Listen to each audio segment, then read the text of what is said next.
Hi, seventh grade. For this section, I'm cheating just a little bit and using the prepared slides from the book on Southwest geography. What you need to know about Southwest Asian geography, oasis. So the key terms, oasis and petroleum. Oasis is an area in a desert region where fresh water is available from underground spring or well. Petroleum is crude oil. We've talked about that before. It's an oily liquid formed from the remains of ancient plants and animals. It is a fuel source. It is a non-renewable resource in that it's something that cannot be quickly replaced. And a standard of living is a measurement of a person's or group's education, housing, health, and nutrition. So basically, Southwest Asia stretches from the Caucasus Mountains to the Gulf of Aden. The nations within Southwest Asia encompass some large ones like Saudi Arabia, Turkey, Israel, some that are well known. Israel's not that large, but it's well known. Iraq is fairly large, Iran is fairly large, they're well known. Some that are lesser known. You may not have heard of Bahrain before or Qatar. Most of this area is desert, so that's both climate and geography. And a lot of this area receives very little rain. They're mostly a dry climate, so there's not a lot of variation. If we were to take a look at Google Earth, you can tell even from the satellite photos that it's a very dry area. This area is the Rub al Khali. This is called the Empty Quarter. This is Saudi Arabia. You do see that there's a little bit of green, barely, I don't know, not much, along the coast. There's a little bit of farming that's available there along the coast because there is a little bit of rainfall that occurs along the coast, along the Red Sea, but not much. You have more luck with farming. You come up into this region along the Mediterranean Sea because the winds come off the sea and they bring some rainfall into Israel and Lebanon, but extremely dry throughout this entire region. Historically, a lot of farming was done in Iraq, here between the Tigris and Euphrates rivers. This is where Mesopotamia was. You can kind of see that it's a slightly different color there. But by and large, this area is desert. The Arabian Peninsula, the Rub al Khali is the empty quarter, almost as big as Texas, and it's the largest all-sand desert in the world. So again, here's the Arabian Peninsula, surrounded by the Red Sea, the Persian Gulf, the Gulf of Aden, and the Gulf of Oman. That's the peninsula. The Rub al Khali is in that area. Deserts cover most of the region. Some are sand, others are rocky. Sometimes there's an oasis that can support people.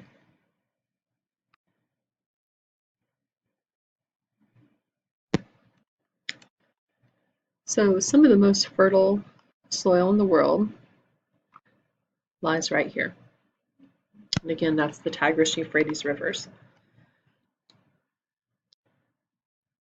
So these rivers begin in the mountains of Turkey. They flow south through Iraq, and then they join to form the Shatt al-Arab, which flows into the Persian Gulf. So there, it's kind of a Y shape. So here's Turkey with its highland. The rivers flow southward, and then the two rivers join to form one river, and they flow out right here through Kuwait. This is kind of a test alert, right? First civilization, one of the world's first civilizations was Mesopotamia, located in Iraq between the Tigris-Euphrates rivers. Other mountains in this area, you have the Zagros Mountains, which extend along the western part of Iran, and the Elburz Mountains, which extend along the northern coast of Iran. And then you have large plateaus in both Turkey and Iran. So if we talk about these mountains, right here, those were the Zagros Mountains and the Elburz Mountains. Plateau in Turkey, plateau in Iran, so a large, raised, fairly level area. These were on the initial map that we did, so even though this is in your book and not necessarily entirely in the notes you took, this was on the map. And so you have to know these seas and gulfs that surround Southwest Asia. So you have the Red Sea, the Mediterranean Sea, the Black Sea, the Caspian Sea, and the Persian Gulf. There's actually even more than that, but those are the ones you're responsible for. So the Red Sea between Africa and Asia, the Persian Gulf between the Arabian Peninsula and Iran, the Black Sea is here north of Turkey. The Caspian Sea is this large area, and they didn't mention it, but the Aral Sea right here, it's actually shrinking. So the Aral Sea used to be this entire area, and now it's just this little bit.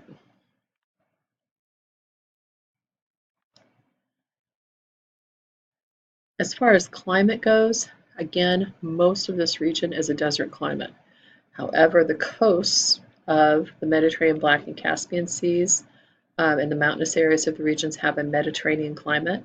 So they have a hot, dry summer and a mild, rainy winter. So right along the coast, in through here, right in through here, and in through here.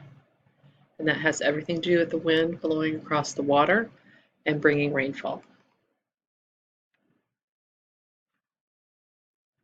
You can see the climate regions just a little bit better. So all of this is arid, which means it's desert.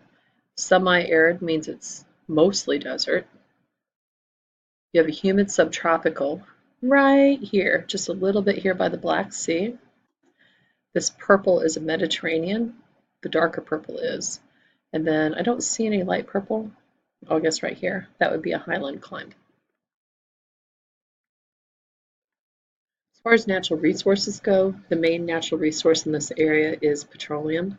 Again, crude oil, which is a non-renewable resource. We refine crude oil to make gasoline, so it's in high demand all around the world.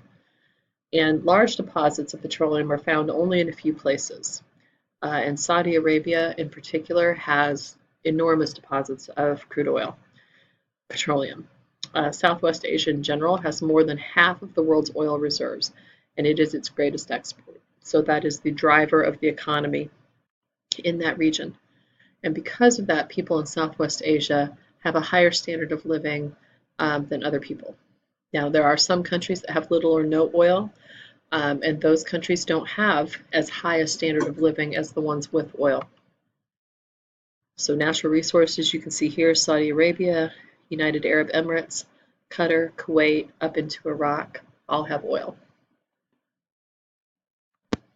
And while petroleum is their largest resource, it's not their only resource. So you see they do have some gold, they have phosphates, some other things up here, but none of those are in as high a demand as petroleum is.